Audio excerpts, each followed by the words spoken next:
I had just signed the last check when they showed up at my door. The ink on the mortgage release wasn't even dry. My house, finally mine. Every brick, every beam, bought with years of sweat and sleepless nights. But my sister-in-law didn't see it that way. She barged in, her kids running wild across the living room I had built piece by piece. "Pack up the guest room," she said, smiling like she owned the place. "We're moving in. This house belongs to the family now." I didn't answer. I just stood there, still holding the envelope that confirmed freedom. My brother walked in behind her, sheepish but silent. My parents followed last, nodding in quiet agreement. It wasn't a request, it was an announcement. 3 years earlier, I wouldn't have believed it. Back then, we were normal. Family dinners, birthdays, the illusion of closeness. I helped them when they needed money, babysat their kids when they needed a break. I thought loyalty was mutual. But over time, the cracks showed. Jokes about me being selfish for living alone. My father asking why I didn't just hand the house keys over since I had no children. My mother whispering that family sacrifices for each other. The final proof came in the form of a text message, meant for someone else. My sister-in-law had sent it to me by mistake. "Once she pays it off, we'll have a place secured. She doesn't even need all that space." That night, I stopped being naive. I didn't confront them, not then.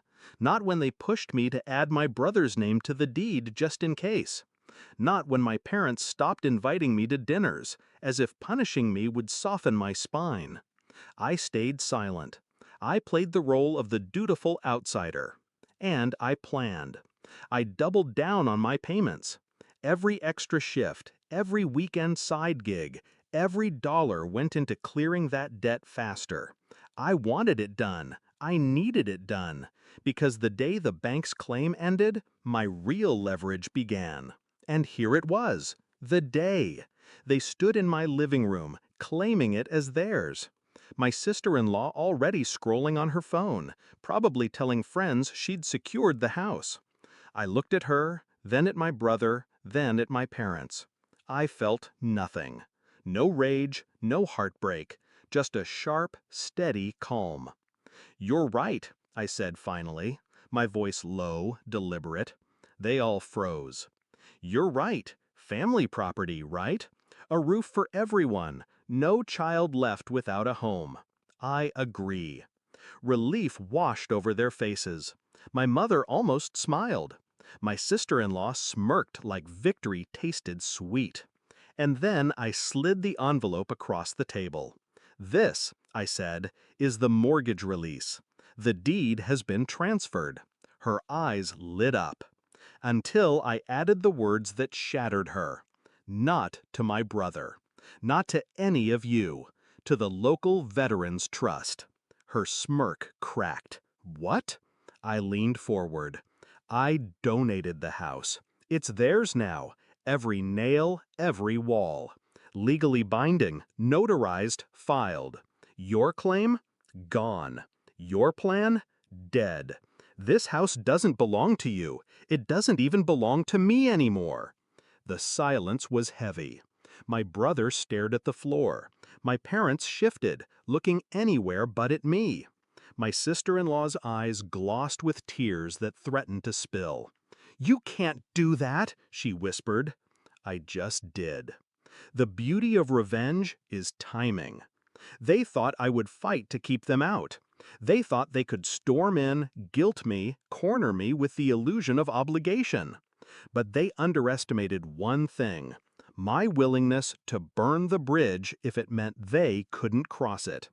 I watched her crumble, every ounce of entitlement draining out of her face. My parents muttered about betrayal, about how I'd ruined the family. I almost laughed. Ruined it?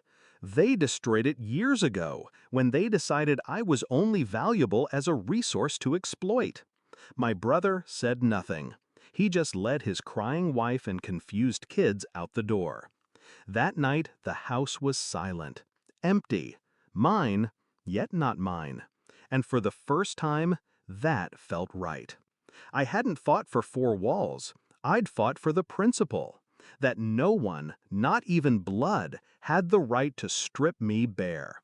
I poured myself a drink, stood by the window, and let the quiet settle. They thought they'd broken me, that I'd either cave or cling. Instead, I cut the rope myself. And when it snapped, they were the ones who fell. Do I regret it? Not for a second. They wanted a house. I gave them a lesson. And sometimes, that's the better inheritance.